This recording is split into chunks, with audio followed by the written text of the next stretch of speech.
네, 안녕하세요. 황큐누수 조반장입니다. 자, 오늘은 에이콘 PB 배관이라고도 합니다. 같은 배관이고요. 에이콘 배관, PB 배관 이렇게 이야기하는 배관 시공 방법에 대해서 한번 이야기해 보려고 합니다. 자, 생초보를 위한 배관 실무 특강 5편이고요.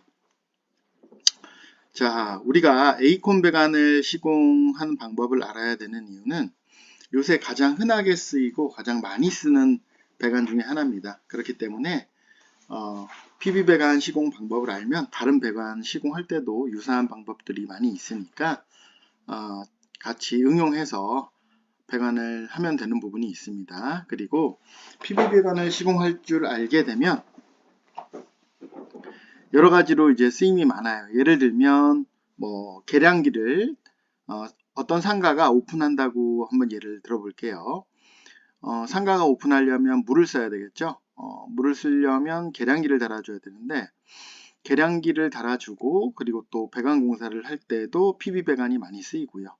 요새 아파트 신설하는 아파트들에서도 PB 배관이 많이 쓰이고 빌라도 당연히 마찬가지죠. 그렇게 쓰임새가 굉장히 많은 배관이기 때문에 이 에이콘 배관 시공 방법에 대해서 알아두면 어떤 배관이 나오더라도 다른 배관들은 비교적 수월하게 작업할 수 있습니다. 자, 그러면 이제 PB 배관 정석 시공 방법에 대해서 한번 알아볼게요. 자, PB 배관을 시공하려면 일단 커터칼이나 쪽가위 같은 걸로 이렇게 잘라내지 않습니다. 자, 이 PVC 카타기가 있는데 PVC 카타기를 가지고 배관을 절단을 해야 됩니다. 그래서 전용 커터기를 꼭 챙겨주세요. 자, 이렇게 커터기를 써야 되고요. 커터기를 써야 되는 이유는 직각으로 배관을 자르기 위해서예요. 만약에 배관이 절단면이 직각이 되지 않는다고 하면은 누수의 확률이 굉장히 증가합니다. 그렇기 때문에 자, 꼭 전용 PB 전용 PVC 전용 카타기를 사용해 주시는 게 좋습니다.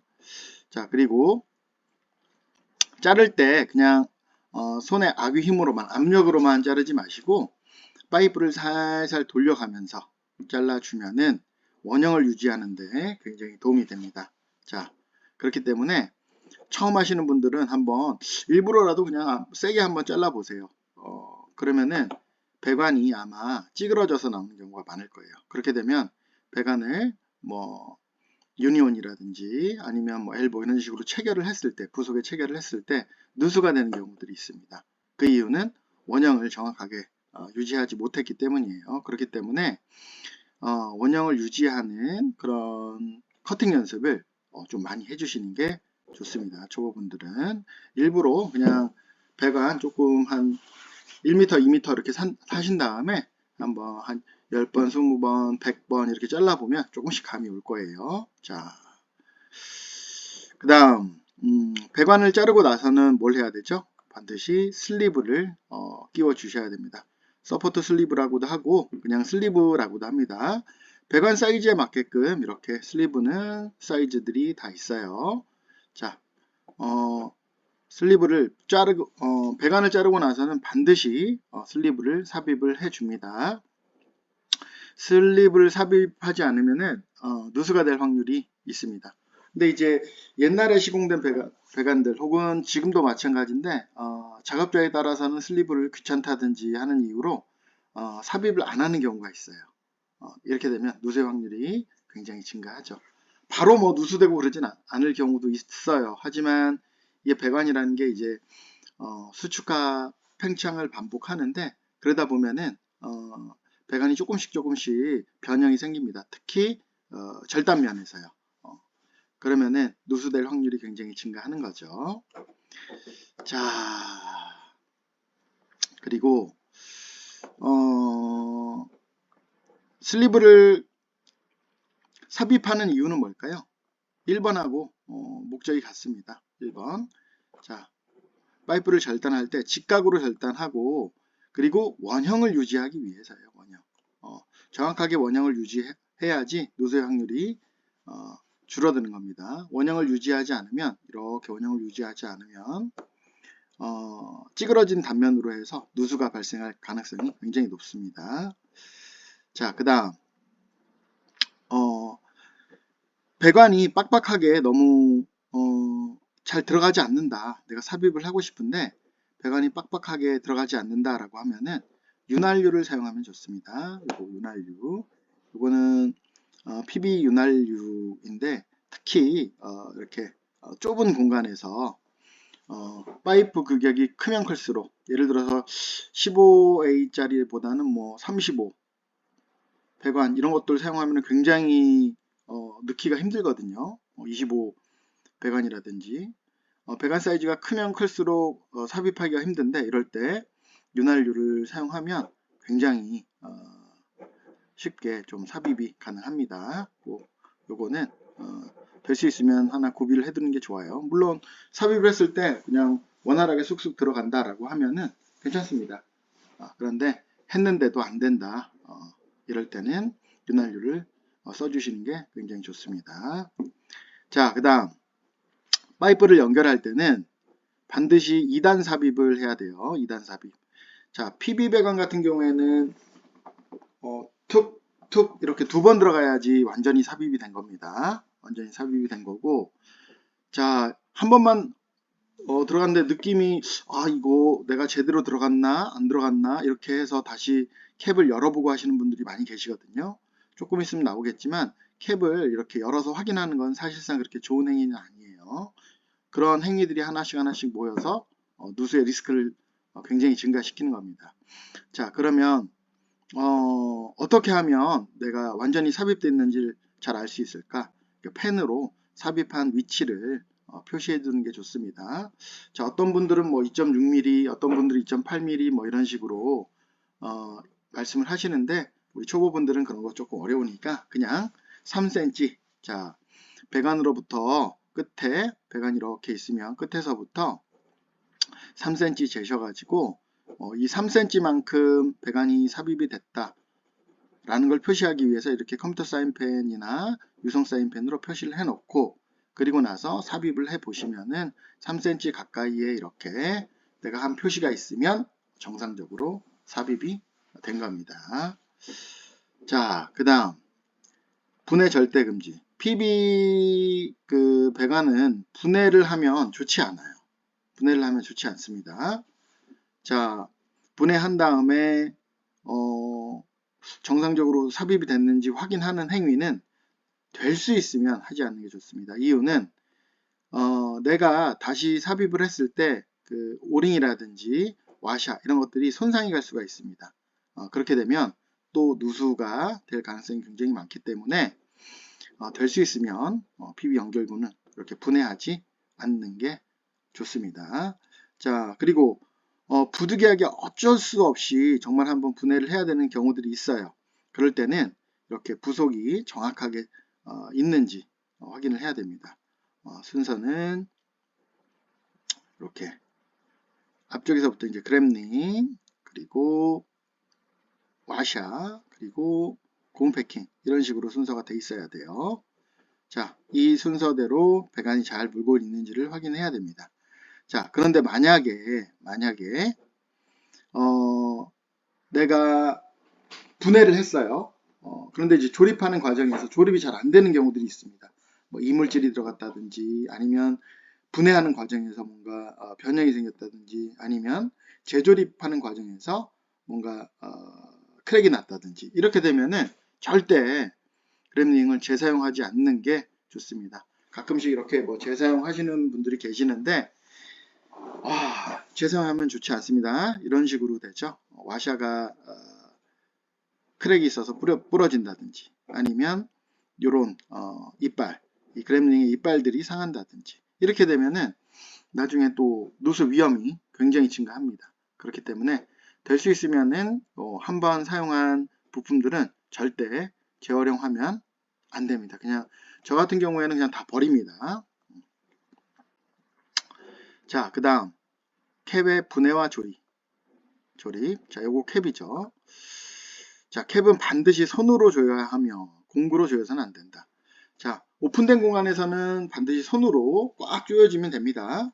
근데 이제 가끔 야무지게 조인다고 첼라나 이런 것들 가지고 엄청나게 세게 조여요. 그러면은 캡이 부러지는 경우들이, 크랙이 나는 경우들이 있습니다. 미세하게 크랙이 간다든지 아니면 아예 크랙이 가는 경우들이 있어요. 그러면 이렇게 이제 누수가 발생하면 굉장히 좀 어려운 누수가 돼요. 이렇게 무리하게 배관을 조이는 과정에서 이렇게 크랙이 나기도 합니다. 이런 것들 조심해야 되고, 이렇게 안쪽에서 크랙이 생기면 바깥쪽에서는 확인이 안 됩니다. 육안으로 확인이 안 되기 때문에 이런 것들 이제 굉장히 좀 주의하셔야 됩니다. 자, 그리고 만약에 이제 손으로 조여지지 않는 아주 비좁은 공간들이 있을 수 있어요. 그럴 때는 어쩔 수 없이 이제 공구를 사용해야 하는데, 손으로 조이는 만큼의 악력만 가하시는 게 좋습니다. 너무 첼라나 이런 것들 가지고 지그시 안 돌아갈 정도로 그 정도만 조이면 되지, 무리하게 빡빡하게 조이다가 이렇게 크랙이 나면 누수가 발생합니다. 자, 그 다음 직선 모양의 연결. 자, 우리 거의 대부분의 현장, 제가 보기에는 한 90% 이상의 현장인 것 같아요. 이런 식으로 꺾어서 시공을 많이 합니다. 에이콘 배관을 이렇게 꺾어서 시공을 하는데, 이거 요런 데서 이렇게 텐션이 항상 이쪽으로 가 있죠. 도로로 우리 자동차 운전으로 표현하면 여기가 인코스고 여기가 아웃코스인데, 이 아웃코스 쪽에서 누수가 많이 발생합니다. 특히나 이렇게 지면과 맞닿아서 이렇게 물리는 부분, 이런 데에서 아주 고질병처럼 누수가 되는 거예요. 자, 이거는 PB 배관이 뭐 약하다 이렇게 생각하시는 분들이 많은데 그게 아닙니다. 이거는 인재예요, 인재. 물론 배관 자체가 뭐 불량이 있을 수 있겠지만 그거보다는 이렇게 꺾어서 무리하게 시공을 해서 누수가 되는 경우들이 훨씬 더 많습니다. 자, 각도를 줘야 할 때는 반드시 엘보 부속을 사용해서 이런 식으로 각도를 만들어 주는 게 맞습니다. 자, 보시면 각도를 이렇게 줘야 될 때 꺾어서 대각선으로 시공하는 것이 아니고 이렇게 엘보 부속을 사용해서 시공을 하는 게 맞습니다. 자, 그 다음 PB 에이콘 그 배관은 연질이에요. 그렇기 때문에 이거를 막 이런 아주 거친 환경에 노출시킨다든지 이렇게 자갈이라든지 돌이 있는 환경에 떨어뜨리거나 노출시키거나 이렇게 하면 안 되고요. 반드시 이제 그늘진 곳에 이렇게 적재해서 보관하는 게 좋습니다. 그리고 또 가끔씩 현장 보면은 그냥 뭐 PB 배관 땅에다가 질질 끌고 다니시는 분들도 많습니다. 절대 그렇게 하시면 안 됩니다. 자, 그리고 배관을 이제 뭐 무겁다고 그냥 뭐 던지고 이렇게 하시는 분들도 있고, 아니면은 배관 위에다 뭘 적재하고 이렇게 하시는데 그렇게 하시면 안 됩니다. 자, 파이프는 항상 애기 이렇게 다루듯이 조심해서 스크래치 나지 않도록 그렇게 다뤄 주셔야 됩니다. 이게 살짝 스크래치 난다고 뭐 그게 대수겠어 라고 하시는 분들이 있는데, 그런 분들 덕분에 저희 이렇게 설비하시는 분들이라든지 누수하는 분들이 굉장히 도움을 많이 받고 있죠. 그냥 그런 데서 이제 불이 새기 때문이에요. 특히나 이런 배관들이 매립이 된다라고 하면 그때 이제 큰 공사가 되는 겁니다. 자, 이렇게 해서 PB 배관 정석 시공하는 방법에 대해서 한번 알아봤습니다. 자, 다시 한번 간단하게 한번 정리할게요. 파이프를 절단할 때는 반드시 직각으로 절단을 한다. 두 번째, 직각으로 절단하고 나서는 반드시 슬리브를 삽입한다. 원형을 유지해 주기 위해서예요. 그래야지 누수가 안 됩니다.